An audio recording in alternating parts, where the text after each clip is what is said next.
Hey, dude, you see the garden outside? No, but Dude. I took a look yesterday. It looked pretty good. Bro, we got lots of squash and stuff growing. It's gonna be awesome. Squash. What do you do with squash once you like have it? Pretend to eat it. Margo eats it. Or you eat it?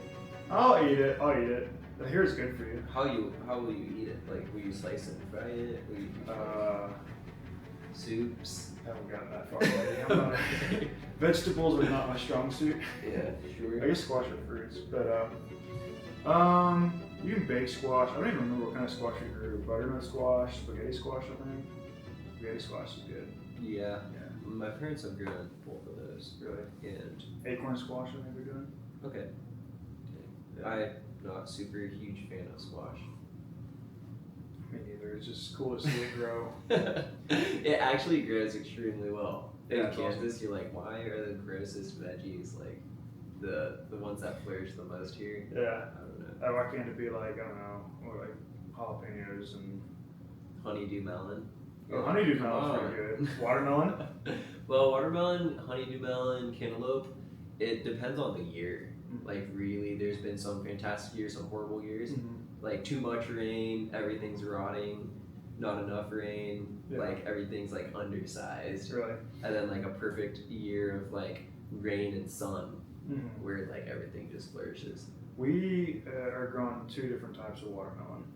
So, Like, the huge ones, and the small ones, or, like... I forget what they're called. One of them's like a ruby red, maybe, or something like that. And then I wanted to say it was called like Black Diamond or something like that. But Sure. to be honest, I just pulled those names out of my rear. Black Diamond. I don't know for sure, but it's something like I would that. have believed you. I Yeah, mean, well- Black Diamond sounds like a watermelon.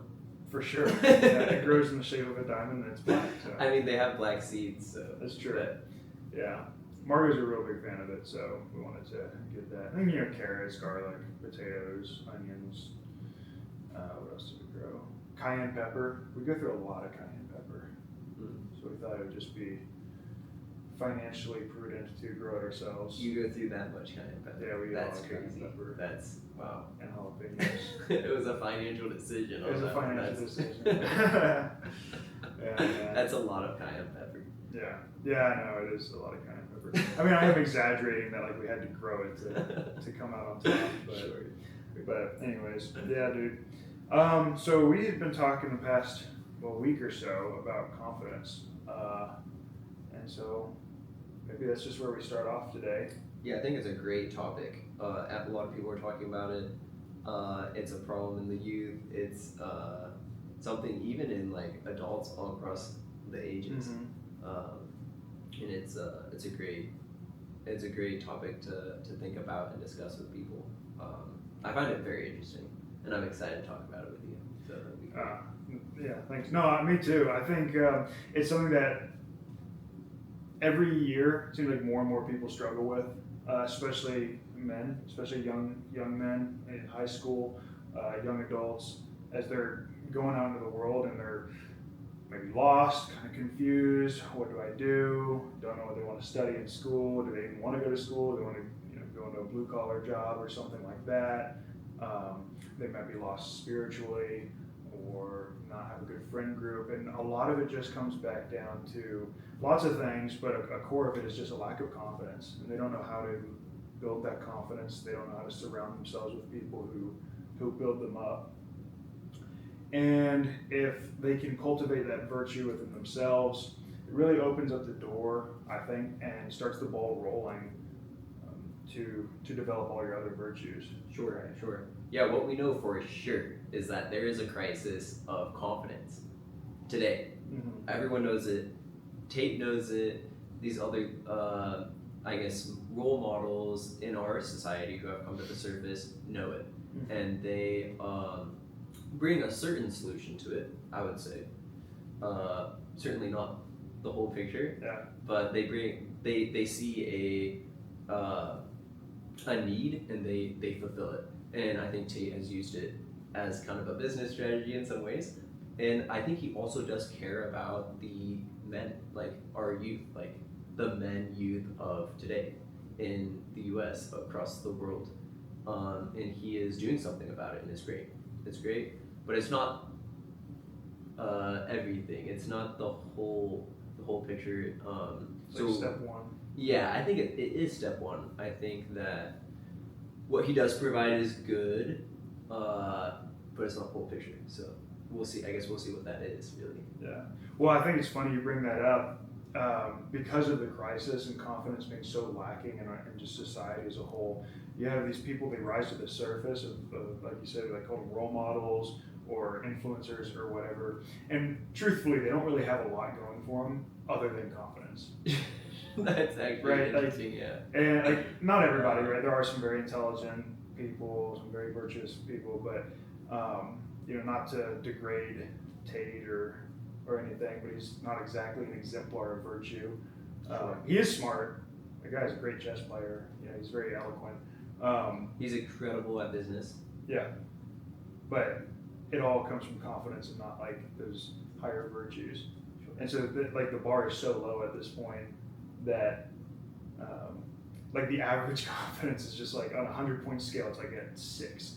And so when you have somebody that gets up to 70, like they're getting like a C in the confidence scale, but they're just so head and shoulders above everybody else, it completely erases the not the need, but the I guess the need to look for other virtues or other things to be provided for in their influencing sphere, or I don't know what the proper way to say that is, but I don't know. Does that make sense? Yeah.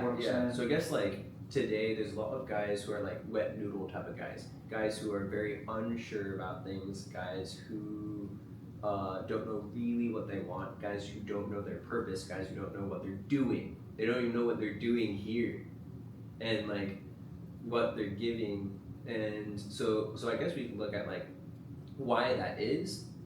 So we know like kind of we know that it's a problem, and we can look at more about like what it is, why it is, and what could be done, what people can do, I guess, to. Well, why do you think it is? Like, what do you think caused the? I think why it is. I would say what I'm always gonna go back to is the same thing often, and I brought it up a few times already in past podcasts, and it is the crisis of fatherhood. This is an interesting observation I've had just coaching U8 kids in soccer. I'll notice like the kids who have absent dads, and these kids are insecure. They're unsure, and they don't have just kind of like that base level or like some sort of just like perhaps it's natural confidence.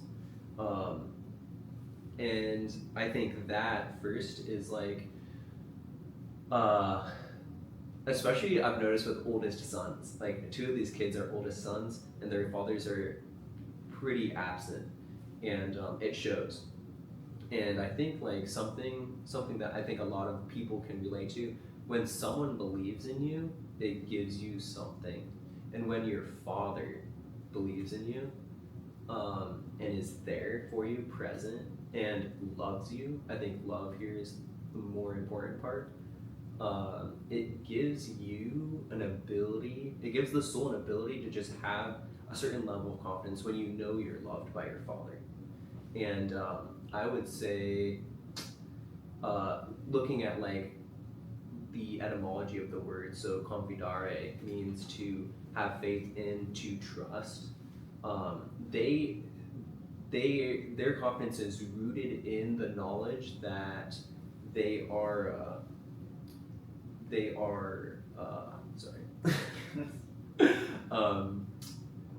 that they are loved, and it's this faith in that, and it shows up.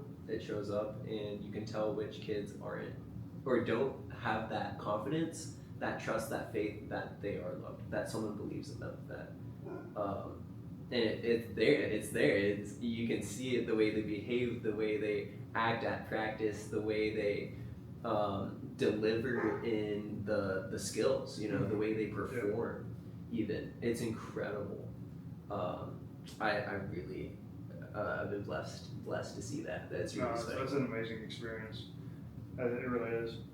And I guess sort of to expand on it, you had told me earlier there's really two ways of looking at confidence. There's I guess you could say to have confidence and to take confidence. Sure. Like you take confidence from something or somebody, and you take that confidence that you have it for yourself, and you could start to develop yourself or whatever. And a good example of it, like you said with your fathers, if you have a very involved father, a very active father, someone who shows affection and spends time with their child and whatever. That's it's like giving confidence to their son.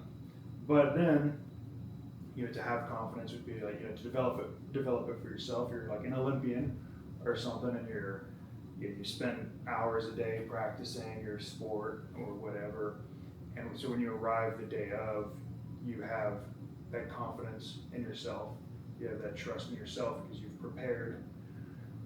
So there's two ways to look at it. There's to take confidence and to have confidence, and I think they're both crises on their own, but they're very related. Yeah, I think that first one you just mentioned is Andrew Tate. Like, he has worked out his body, and he's strong, and he puts his confidence in his mental capacity, his physical capacities, and his business skills, and the way he can talk and deliver information. Like, his confidence is in the skills that he's like developed, and he's so confident in that. It's incredible.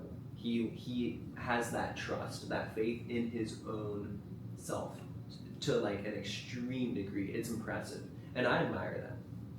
But the thing is, like, what happens if Tate just believes in that, if he just rests on that, when his body breaks, when his body gets old, if he's not trusting or believing in something else, like, there's nothing left. He's gonna lose confidence, right?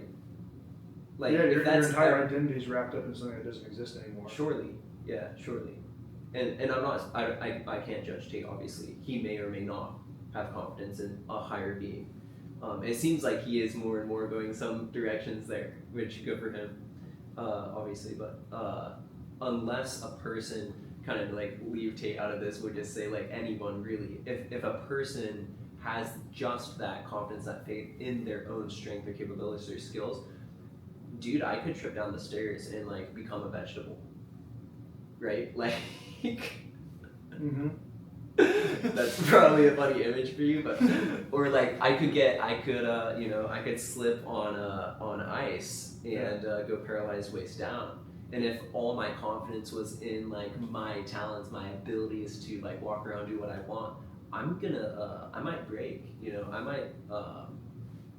It'll shatter you. Yeah. Physically, mentally, emotionally, spiritually. Sure. Everything. Yeah, everything's all gone. Surely. At that point.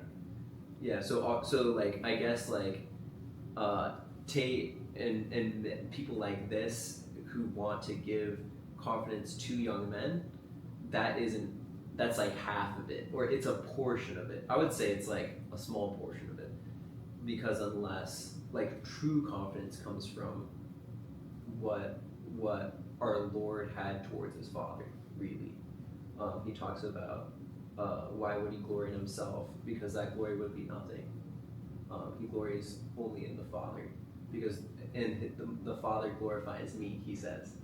And so that's true confidence. And confidence and humility seem to be like hand in hand. And our Lord is a perfect example of this. St. Paul's another great example of this when he talks about like being like glorifying in his infirmity. He takes no glory or really confidence in himself. It's all through God. So I think those are great examples, and that really supports even the etymology of the word, to to confide in, to trust, really. Yeah. And it also goes back to fatherhood, which is the crisis of today, and why so many young men, so many people just don't have it. Yeah, no, I think with the absence of fathers, you need to lean even more so on your Heavenly Father, I mean, you really have to regardless 100%, but it's Same, like, yes. but it makes it more obvious when you don't even have a temporal thing you can look to. It's like, well, there's no options. Like, it just makes it all so clear. Yeah. You know, I guess maybe in some ways it can distort it, make the waters pretty murky, but in other ways, like it's not like you have another option. Sam, So- I think you just hit the key of like where everyone needs to turn. Really, there is this crisis of fatherhood, and we need to look to the father, and we need to learn about the father, because that's the only way true confidence is going to cultivate. And like you said earlier, it takes a while. Like you were saying earlier, you're talking about you can't just go into the gym and just like Yeah. pick up and squat 500 pounds, right? It takes these baby steps. It's something that is cultivated. It's something that you can't just be confident overnight. And if someone does have that, it's not real. It's more of a exterior thing. It's given to them, Sure. which can be a gift. Like you, And like, you can fake it real good. you could too. fake it, and, So- and sometimes, dude, faking's the first. That's the first step to having it. Sure, Sometimes, dude. sure. Like here's the thing. One of the to expand on the example I was giving earlier about the gym and stuff. You're not going to walk in there into the gym for the first time and be Robert Oberst. You're not going to be Eddie Hall or whoever, Nick Best. Like you're not going to be any of these like all-time great strongmen. Your first time walking into the gym.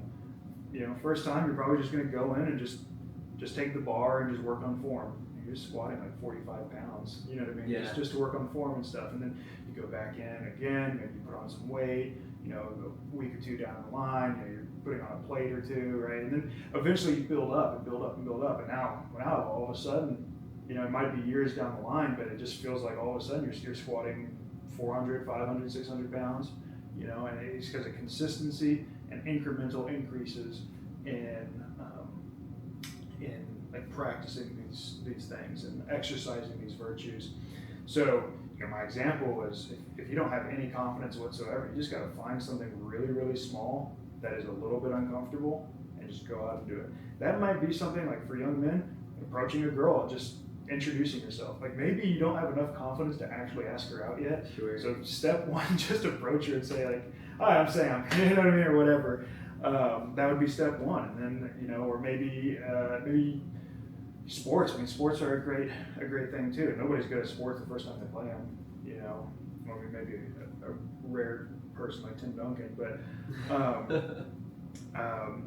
yeah, I mean, you just go out there and pick up a ball. Just start throwing it. You know what I mean? Ask somebody to teach you how to throw a baseball, or catch a baseball, or swing a bat. It's kind of uncomfortable, but that's how you start to develop the virtues, and then pretty soon you're walking out into a stadium, of like I don't know however many people, and people are cheering and yelling, and you're playing the game at a high level. But it takes incremental steps to do that, and that's like going to the gym, just consistently adding on little things, and starting your day with the right things. Sure. Waking up early, waking up before the sun rises, so you can start a productive day. If you start your day productive, that just boosts your dopamine so high so quickly, and that's a great way to have confidence. Make your bed in the morning. Just start doing. I'm a hypocrite. I get it.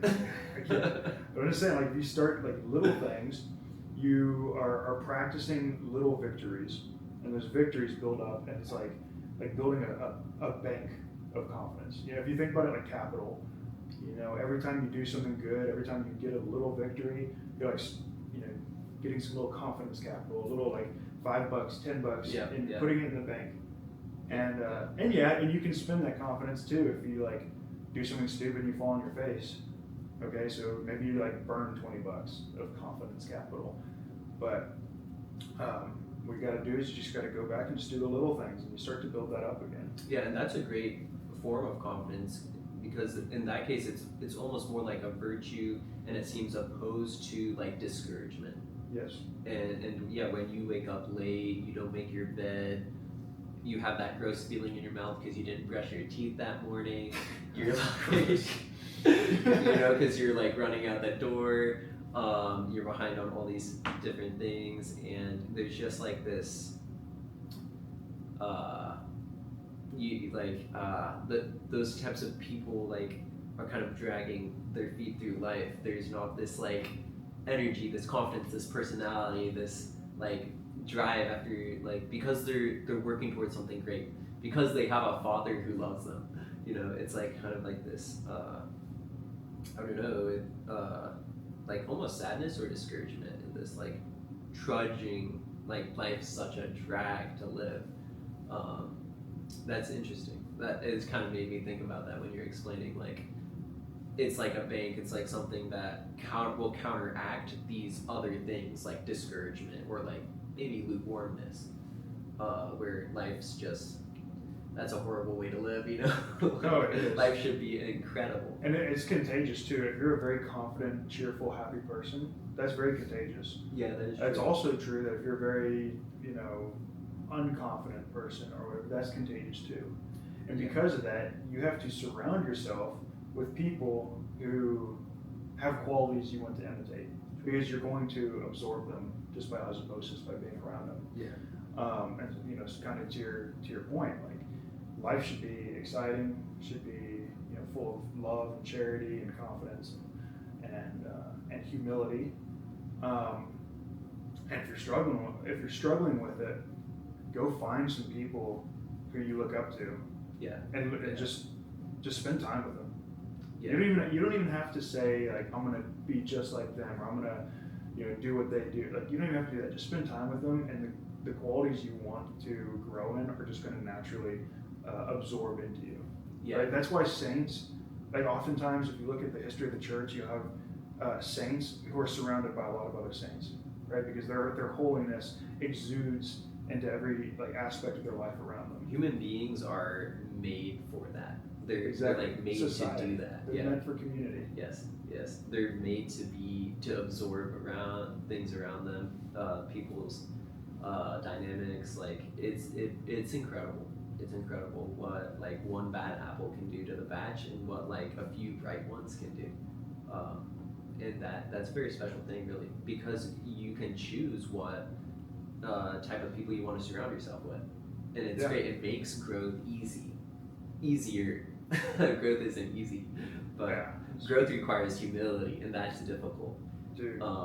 Growth requires effort and work, and it's so easy to get discouraged because like weeks and months and sometimes years go by and you're like, did anything happen? Same places I was already. But it's such small, Yeah. and often God doesn't even want to show us the progress, if any, right? Well, I'm glad you brought up humility again, because I wanted to. I had been thinking about something, and part of the reason humility is so important for developing confidence, because a lot of people think about confidence or arrogance and humility as dichotomous qualities, dichotomous traits, but they're really not. Well, arrogance maybe, but like confidence, true confidence and humility are reliant upon each other. And I was trying to think of why that is exactly, but earlier you had said humility is just simply how did you say it? Like the acknowledgement of reality. And I think, let's see if I can explain what was in my mind adequately, but we really can't do anything on our own, right? Everything we do, every good thing we have is a gift from God. We know God is great. So if we have humility, like we're accepting these gifts from God, we accept that God loves us, we accept that God is giving us grace and virtue and everything, then you have to have confidence in that. And that's going to give you confidence in yourself because you know that what you have, God has given to you. And God doesn't give you any evils. He doesn't give put evil things upon you. So to have humility is to accept what is a gift from God. And in doing that, God is, omnipotent, omnipresent. He's always there. He is like love. He loves you. You can't not have confidence in that. But that requires faith. It does. Because confidence is faith in, it's trust in, and if a soul has been raised in an environment where like they barely trust their own father, their own mother, have faith in that they're going to be taken care of. Let's just say they haven't even been taken care of, and so that's gonna affect the way that they believe in God, the way that they see God, and it's essential to be a good parent. It's I cannot stress that enough, and everyone knows it. Everyone knows really like how much like mothers and fathers influence children in the way they see God, and no wonder there's this crisis. And I would say like God obviously works with grace, and there's a lot of ways to like get through these human deficiencies, sure. But I think if what's something someone can do for a person who's not confident, because you're mentioning like what a person can do who's not confident. They can put themselves in a great environment. They can like work on these different, like make their bed, like get away from discouragement, and they can do these different things. What's something a person can do for another who's struggling with confidence? But like obviously not be like put them down for it, or say like, wow, like I don't want to hang out with you because. So like you know somebody who's struggling with your self-image or whatever. Yeah. I mean, you have to be. We were talking about like taking confidence from somebody and then having confidence for yourself. Yes. In that scenario, you almost like the charitable thing to do is to do what you can to give confidence, right? Like be very encouraging, be very positive, complimentary, invite them to things. If somebody struggles with, my mind always goes to working out in sports a lot, but like if somebody's struggling with that, like, hey man, like come play ball with us or whatever, and bring them into your community, because if you're surrounded by a good community, you are going to have confidence. Likewise, if somebody is kind of lonely, whatever, and you bring them into the community, they're going to start just having that confidence grow and sprout within them. And so, yeah, there is a certain extent that somebody has to want it for themselves, or want it, I guess, in a way. But you can still do your part in being welcoming, open, loving, encouraging, helpful. Yeah, believing in them. Yeah, so that they can exactly. in something more. Exactly. Yeah, I mean, it just really, dude, small compliments go a long ways. Oh, that is so true. Like, positive words are incredibly powerful, and you don't hear them a ton. You hear a lot of criticism. Everywhere you hear criticism, people cutting you down, saying like all these things, and you hear all around you about yourself, about other people. There's a lot of that, certainly, and it's just beating down the youth. Someone tries to do something out of the ordinary, something good. They're trying to do something great, and they're just pushed down. Yeah, no one wants to see. Yeah, exactly. Why is it so discouraging? Why is it that most people, most of the time, are not negative, but the negativity is what shines through a lot of times, right? The negativity like rises to the top, and why is that? I don't know. I had been thinking about that because I think about some of the people that we know in town here, and it's just like, man, those are like some of the most charitable people, some of the most friendly people. Never heard a bad thing ever come out of them. Like Mr. Payne. Sure. Mr. Payne's just like a solid dude. He's a great guy. I don't think I've ever heard anything negative come out of his mouth. But then, there's and like most people are closer to that than the opposite extreme. Yeah. But the opposite extreme is like the very bottom. It's what comes up to the surface anyway. And is it? Somehow. I guess for me, is it because it actually comes to the surface and it's actually just like they're more vocal about it, or is it that we are somewhat defensive? Maybe we struggle with self-confidence more than we care to admit, and so we give that more credence than is really there. that make sense what I'm asking? Yeah, perhaps that's true. Maybe. That's very interesting. I think maybe also, as fallen human beings, like perhaps we are inclined to see the negative more. So it requires a bit more effort to like remain in the positive. Like, no, I am going to see the positives in my life and put like very little credit, if any, to the negative sides. And I think it's just because of human nature, different things. Like we can fall into the habit of kind of just like wallowing in the negative sides and in kind of like this hopelessness. And Satan wants us all there anyway. It takes us away from God, takes us away from having true charity and towards ourselves and our neighbor. So it could be a combination of both of those, perhaps.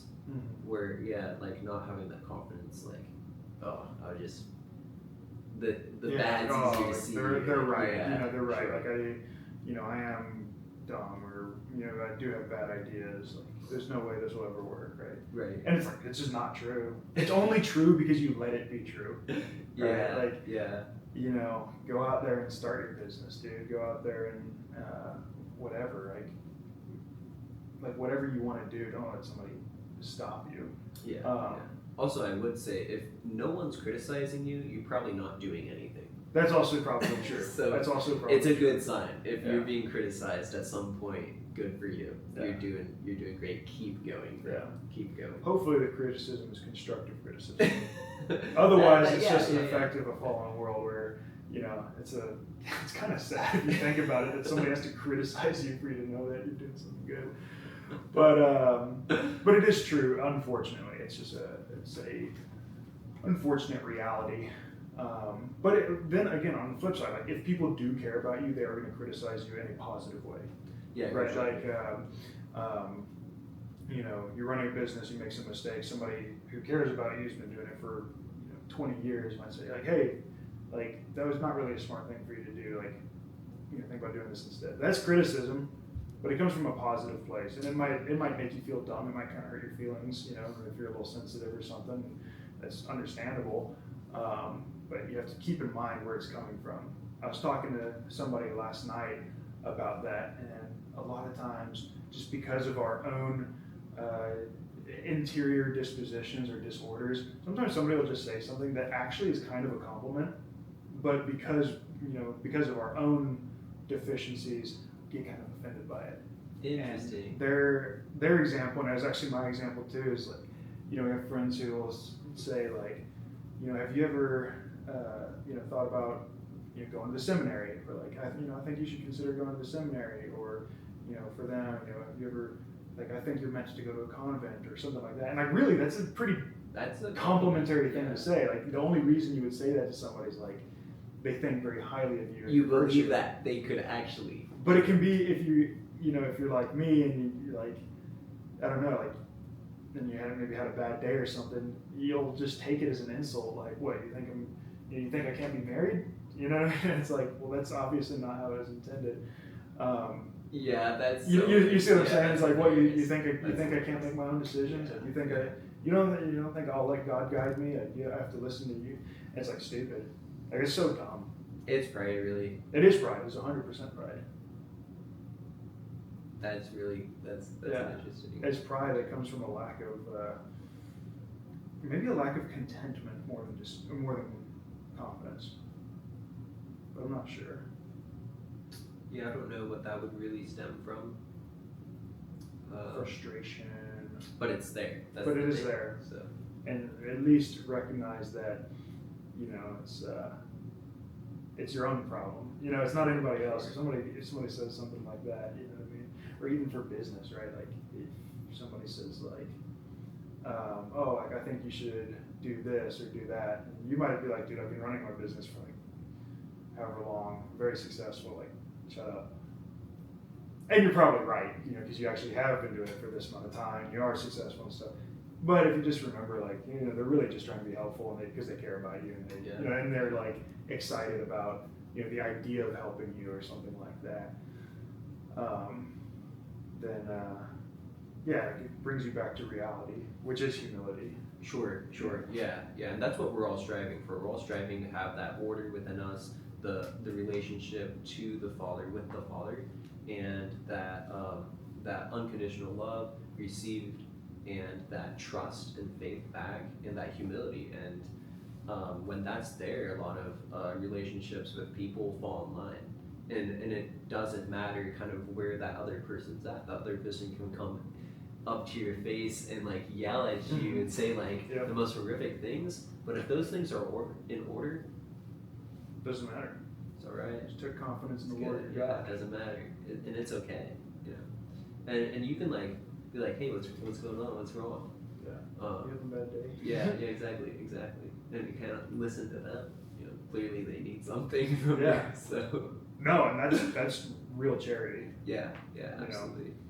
You know, that could change somebody's whole trajectory of their spiritual life. You know, like to spit on somebody and then have that person be like, "Hey, man, I care about you." Yeah, it's what's going on? Clearly what am I something's doing with my agitating life? you. You know what I mean? Yeah, sure. Yeah, I had this kid at practice, and he's like attacking the other kids, like for no reason, just at random, just goes like attacks Zach. He's like trying to bite him, and I'm like, That's wild. I like pulled him off, like picked him up, set him down. I'm like, what's going on? Yeah. Like, are you alright? And he just has like all this agitation, and I'm like, all right, just like take some laps, calm down, and like think about what you're supposed to be doing here, and just try to get like this agitation out of you, and just like take as many laps as you need, and then come back when you're ready. And like that's all he needed. He just needed to get some agitation out of him, some energy, and to just really calm down so he could come back and like focus really. And like sometimes that's all it takes. You just gotta ask the person what they need really in the Take a moment, step back. and then let them take care of it. You can't do it for them either. That's true. That's true. Yeah. Like I said earlier, like to a certain extent, somebody does have to want it for themselves. Sure. Because you can't force anything upon somebody. Yeah. It's the same reason, like the church said, like you can't force a baptism. A forced baptism is not a valid baptism, right? Because you can't force somebody to want to like reform their life or to change or anything like that. Now, obviously, it's a very different circumstance, but it's kind of the same thing. You can't force somebody to want to be happy. Right? They have to. You can help them be happy if they want to be happy. You know, you can help them be confident if they want to be confident, or whatever the thing is. You know, you can help them be successful at business, or if they want that. But you can lead a horse to water. And honestly, Sam, most people don't want it enough. No, they don't don't want it enough. But otherwise, they would. I think the other part of the crisis is that people don't see why anymore. Like there's been such an absence for a long enough time now that they almost don't see.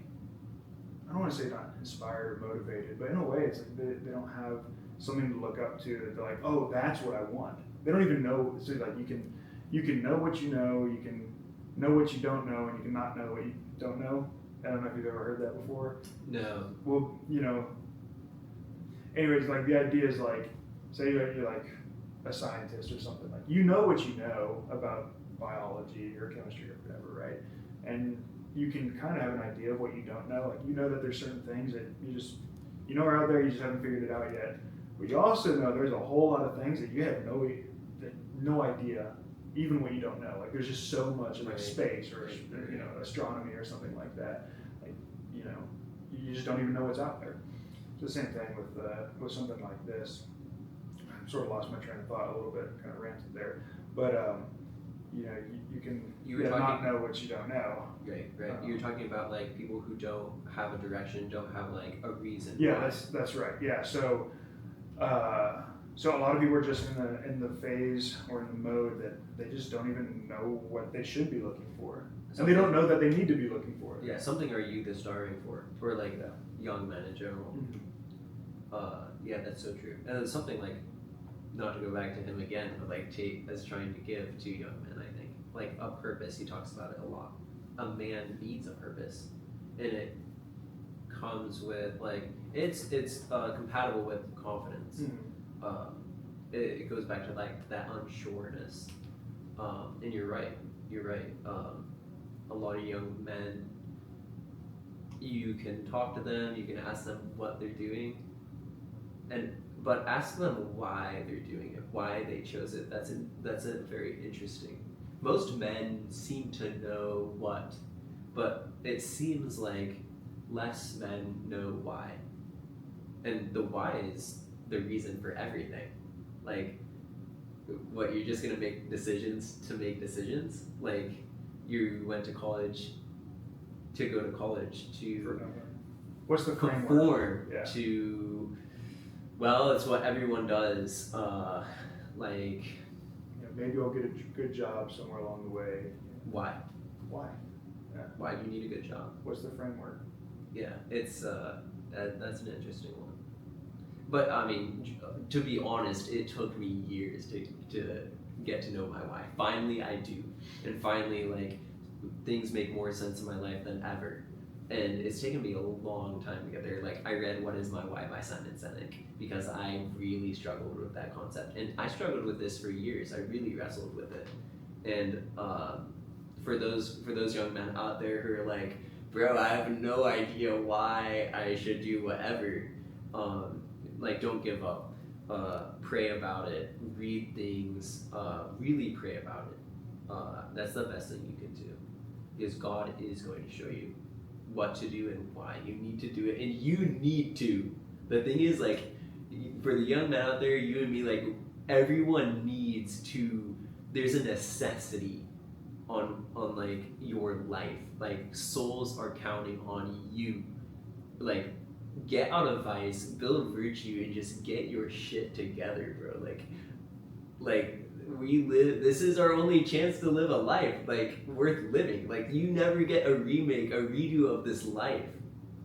Like, in every soul you contact is something that can have an eternal influence. Like, we need to do this, and we need to do it well. Yeah, this that reminded me of one time I was in confession. I forgot the priest I was in with, but it's somewhat related to what you're saying. He's like, it's easy for us to look at all these negative things in the world, and we look at, politicians and the wars they're waging, and like, we're going into Iran, and this, it's like stupid, and then we could look at Iran and be like, well, they're evil too, right? And then we could look at like whatever, like Epstein and just like all these things. We look at how much evil is in the world, communism and all that kind of jazz. It's like every time you commit even just the smallest venial sin, you're contributing to all that evil. Like, you're contributing to the evil in the world, and you're making it possible for that other evil to flourish, just with the smallest venial sin. Absolutely. So the inverse is also true. Every time you do a virtuous act, you're contributing to the good, right? And I think it's kind of what you're saying. Like, you have to contribute to the good. You have to grow in virtue. And like 99% of sins are like pretty. Like, just don't do it. Sure. It really just takes a little bit of self-discipline. Just don't do it now. Everybody, like, just human nature. Like, you fall on some things sometimes, but it's like the satisfaction of talking about this other person, I just I want to gossip. Oh, this person really got under my skin, and they're it's like, bro, just stop, or whatever. But and yeah, like, we only get best case scenario, like top 1% of people, they get what, like 100 years, something like that. Like, that's like maybe not even 1%. Yeah. And that's like best case scenario. Probably most people are like 70, 80 years if you're lucky. It's a long time, but it's really not a long time, dude. And if you screw it up, you spend the rest of eternity, and not a great place to be. And if you do it well, then you live forever. And so make the most of every day. Yeah, and the souls around you, you're in take with you. Yeah, exactly. That's why Saint Monica, right, and Saint Augustine, and like all the saints that surrounded them, right, or Saint Francis, Saint Clare. Think about how many saints were like just flourished around them. because they did their duty. Yeah. Yes. How many people made it to heaven because they just lived in conformity with God's will. The Cure of ours. The cure of, yeah, no He's a kidding, great one. no kidding. And so I guess that should be our goal, our life's mission, and how, you know, and what we devote our entire lives to. I know it's easier said than done, but yeah. Yeah. No, it's that's a great why right there. It's a great why to at least start making good, better decisions. Yeah. It's the two standards. I would always if I remember I was like in the crisis, my head spinning, it's like, hey, go back to the two standards. Like, what standard do you want to stand behind? Mm-hmm. What standard are you fighting for? And that battle is going on, whether you pretend it's not or you try to live like it's not, it is. And by denying it, you choose a standard. Yeah, you may choose not to decide, but you still made a choice. That's deciding. That's some Neil Peart lyrics right there. Not a great song, but hey, you know, There's that a line lot right of there. truth and a lot Yeah, of you may not great choose songs. not to decide, you still have made a choice. Yeah, it's a Canadian band, awesome. Rush. Anyways, That's excellent. That's old school. That's That's excellent. old school. Yeah, I think we're getting close on approaching an hour, so I don't know how long we This want to went by go. fast. I know it's crazy. Time always flies with your tongue, but maybe we just finish off. You give just like a piece of advice to somebody who's really struggling with either self-image, self-confidence, courage, trusting God. What would you say if you just met a young man who came to you and asked like I'd how tell can you him- help in this? I would tell him foster a relationship with God, the Father. That confidence, he can have confidence in his own abilities, so which is a good thing. So develop skills, and then but don't rest there. Go past that and rest in the fact that you are unconditionally loved, and you can know that. But go to the church and pray for that grace. Pray to know really truly. And then I would say, if there are people in your life who are struggling with it, just freaking believe in those people. Believe in those people, and that's what's going to help them have that trust. Because it's hard to trust people sometimes. Dude, it is. When somebody lets you down, Oh yeah. that can burn yeah. everything. You can't let it. Yeah, you Sure. can't. You can't, because confidence isn't just in yourself alone. That's not true confidence. It's in God. It requires going outside of yourself, which is difficult it's very difficult if you struggle with trusting something outside of yourself. So if you live with people or you have friends who struggle with confidence, just freaking believe in those people, and you're doing them such a favor, and you're gonna watch them grow, and it's gonna be amazing for both of you. Surround yourself with a community. You build everybody up. Everybody, you're gonna grow stronger together. It's like a fash, what Yes. a fash is? Like you can break a stick. You get like 5-6 sticks together. Yeah. Well, Tone, as always, man, really appreciate you coming. Yeah, I wish we had more time, but we just have to. Cool. We're back in town now, so I've been out of town, back in town. We'll have to get back on our grind set. Yeah, for next sure. week. For sure. Yeah, I'm looking forward for the next 50 of these, and it's gonna be fantastic. It's gonna be fantastic. Awesome, dude. All Tone, right. Yeah. as always, dude. Yeah. Until next week. Yep. Until